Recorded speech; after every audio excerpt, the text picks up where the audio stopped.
what books you can read to help you along the way. Now, this is the jam. This is the one. What can I do to build the life that I want? What can I do to build the life that I want? And what I love about this question and this discussion is that it forces us to not only have a vision as far as what life we want, but also forces us to say what we don't have now. Once we determine what we don't have now and what we actually want, then we have this unique opportunity to, if we let ourselves, to actually fill in the blanks. So if living in Italy permanently was what I wanted to do, it's not. I love Italy, but it's not what I want to do. But if that's what I wanted to do, and I say, well, I live in Las Vegas now, my wife and 2 little kids, and get a mortgage, like, we're not moving to Italy, to get out of here, right? Then I could just throw it away, be like, nah, I can't build the life that I want, never mind. But I took my family to Italy a few years ago, spent, I think, a week there, something like that. Had a fantastic time. Look forward to going back in the future. And depending on where things financially, where the kids are and all that other stuff, then it's like, well, maybe we'll spend a few weeks there next time. That's what I mean. We tend to get into trouble or get stuck. That's the word I'm looking for. We tend to get stuck when we're focused on the whole thing. I want to be a millionaire. No, I want to be a billionaire. That sounds fantastic. I wouldn't mind being a billionaire either. That's cool. All right. As long as you do it, which that's a big argument with capitalism, but as long as you do it in legal means and you're actually contributing to the world, okay, I'm up for that discussion. But if you're not a thousandaire and you're trying to become a billionaire, you're probably going to give up because it's way too freaking long, way too far. But if you say, hey, I'm barely a thousandaire, but I want to become 100,000aire, or I want to make $250,000, you might have a plan there. And I think that's when we have the toughest time with tough times, no pun intended, is when we actually don't have a plan. Because without the plan, without the structure, at least for me, I can't speak for you, there's no hope. Because it's like, I'm in this situation. I literally have no idea how I'm going to get out of it. So what's motivating me every day? How open-minded am I going to be to solutions? How optimistic and hopeful am I going to be? Probably not very to any of those, if at all. And so you might be in this rough situation where you are stuck. One of the ways to become unstuck is to actually figure out where you can fill in the gaps. So again, in that situation, you might not become a billionaire right now, but you might be able to put a few thousand away. That's called progress. When you have progress, then it starts to move.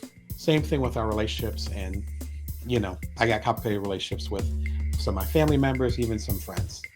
And maybe it's just a matter of making that first phone call or shooting that text and not expecting healing, but expecting the first step towards connection. When we have that mindset, we have the opportunity to do more. I have a newsletter at joindamon.me. I mentioned it earlier. In fact, I'll go ahead and put it in there. It comes out every, sorry if the link isn't active, but you can just type it in.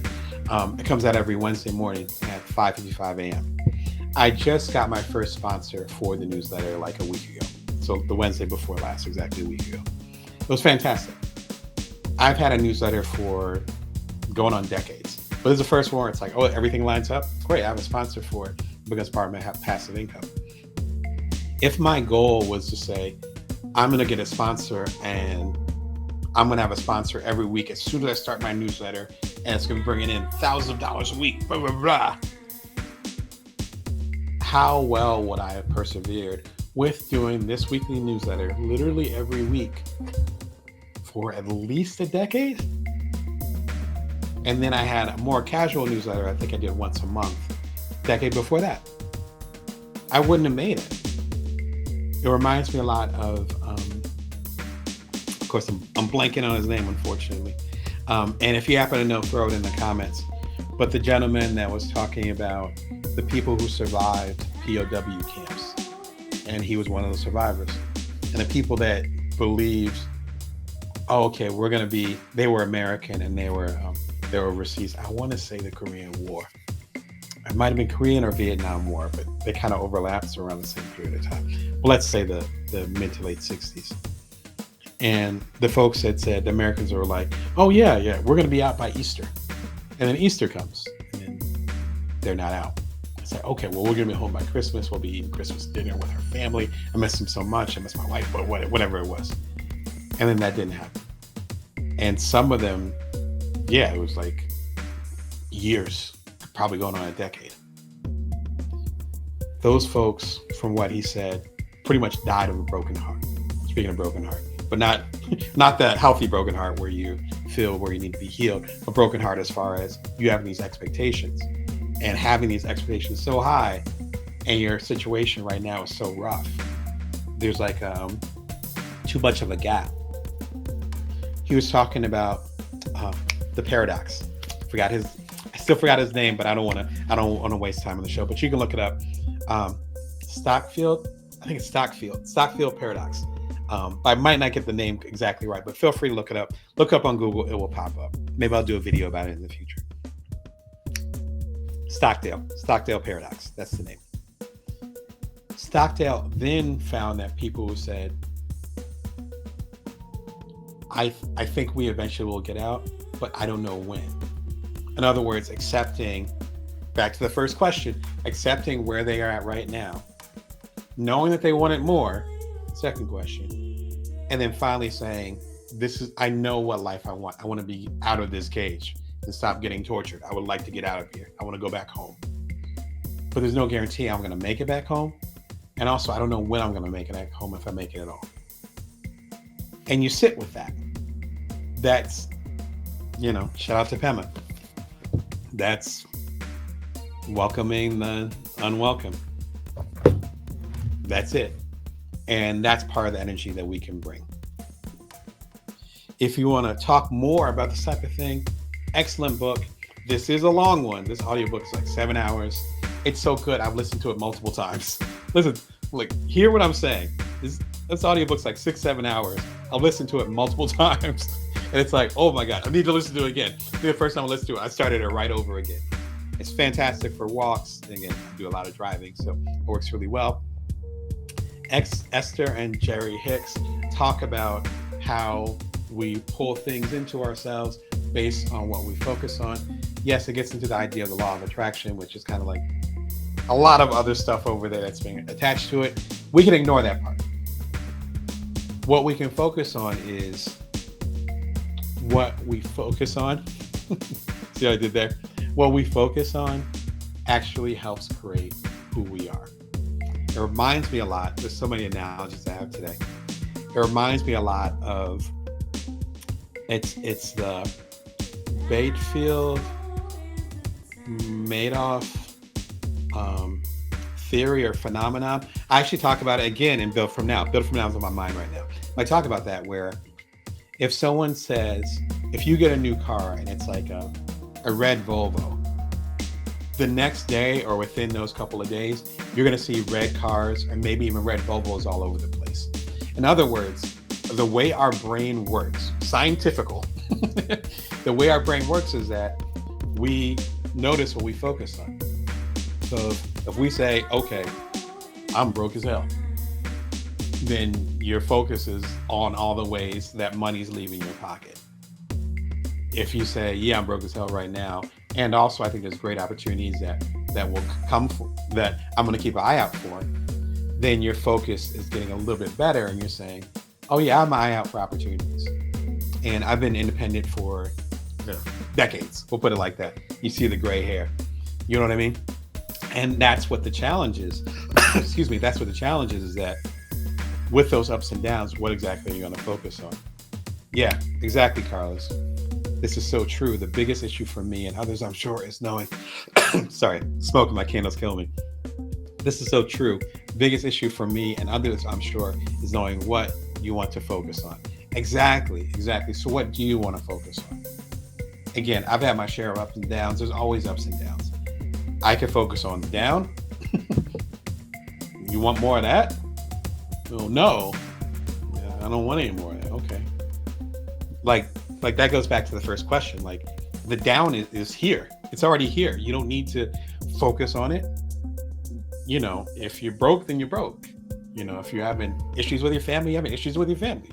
You know, whatever. You know, if you're not sure, then that just, you're right. And you took the words out of my mouth, Carlos. Then that's going to be confusing. Not even from a universe standpoint, which is what the vortex talks about, but also from just you. Like, I'm not even talking about the spiritual aspect. Let's forget all that. If you're like, I'm broke as hell, and all you say is, I'm broke as hell, then somebody could have $1 million waiting for you. You hear what I'm saying? Someone could have $1 million waiting for you, but you're so focused on your empty pockets, look like the Monopoly man with the pockets hanging out, then you're focused on your empty pockets. With the people that I've coached, and thanks for your comments, Carlos. Yeah, when you're confused on what you want to bring into your life, if you don't know, the universe says, okay, we're going to pause it then. Exactly. The universe, or even your mind, even just your brain up here, it's not going to know what to focus on, right? It's like you having the TV on, you watching something on YouTube on your phone, maybe you're watching me on your phone or whatever, and you got the radio on too. Like, for some folks, they can do that. I don't work like that. I'm very much a monotasker. But then if you do that too much, are you hearing a piece of Jeopardy?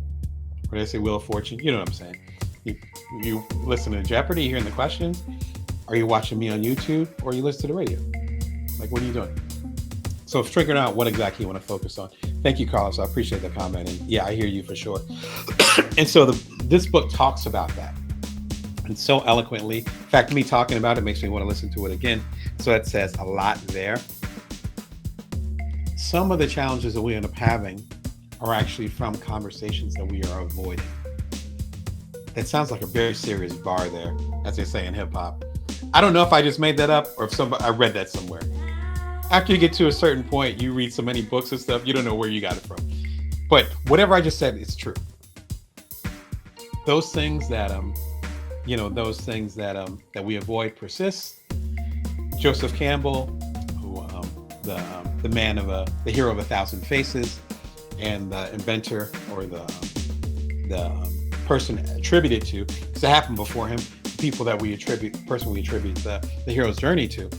Very important mythology there, which connects Star Wars to Stranger Things, to any type of to the Bible, so any type of narrative. There's a certain cycle that happens with the main characters in it. He says, in the cave that we're afraid to go into is where the answer is. In other words, those conversations that we're afraid to have, they actually have the salve. I think I'm pronouncing that correctly. They have the salve to heal those wounds. But until we go into that cave, until we have that uncomfortable conversation, until we, again, accept where we are now, build from now, it seems to be the theme of the day, until we start to build from now, we're not going to have those answers. Joseph Campbell knew that. I think Carl Jung, shout out to him, he's somewhere up here, talked about that, well before I was born. This is a regular conversation, no pun intended. If you have to have a difficult conversation, be sure and check out this episode that I have linked. I'm talking about how to have difficult conversations and giving, I think it's like 6-7 books that actually will help you frame that conversation you need to have. I've been married for a minute. Excuse me. I've been married for a minute. I got 2 little kids, stay-at-home dad. I'm independent, so I negotiate contracts all day. Follow up on payments and stuff. If you're going to be independent, if you're going to be married, have a long-term relationship, and definitely if you're going to be a parent, you're going to have to learn how to have difficult conversations. It doesn't have to be a conflict, but it has to be part of your toolbox. Like, it has to be. If you want to have healthy relationships. That's really the question. We know plenty of people that don't do that, but those relationships aren't healthy. or they won't be healthy for long. Check out this episode, get that insight, and go from there. Thanks, y'all, that fucking talk today. Woo. Glad to end the episode because suddenly I am tongue-tied. thank y'all for tuning in. As we talked about, having a tough time and reading these different books. All the links are below. If you're interested in any of these, or all of them, check them out. I linked all the audiobooks because if you're like me, you might be on the go, or it's kind of soothing. The Embers audiobook is fire. So if it's like, I want to get one book and I need to get the audiobook, get the Embers one. Fantastic. And thank you again, Mom, for getting it for me. If you missed the speaking engagement and the panel was on last Friday, there's a replay. I don't know how long the replay is going to be on there. Monetize your reporting through self-publishing. Join me over on Moxie. You can join for free for 60 days. I'm going to be talking about legislation, legal stuff, government decisions that are actually going to impact us as non-traditional entrepreneurs, side hustlers, and solopreneurs. And you can join me the Thursday after next. Sounds like an Ice Cube movie.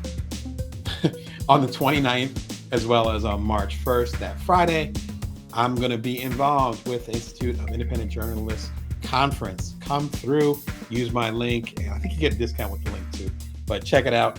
I know the early bird actually ends, I believe, on the 26th, which I think is on Monday. See what's going on with that. And yeah, I'm a business coach, helping you as a non-traditional entrepreneur, side hustler, solopreneur. And you can catch me most Wednesdays and Sundays, always at 1:11 p.m. Pacific Standard Time, Vegas time. And you can subscribe for free. Anyway, much love to y'all. Remember, you can always bring your worth. You can always build from now. Take care of yourselves and others.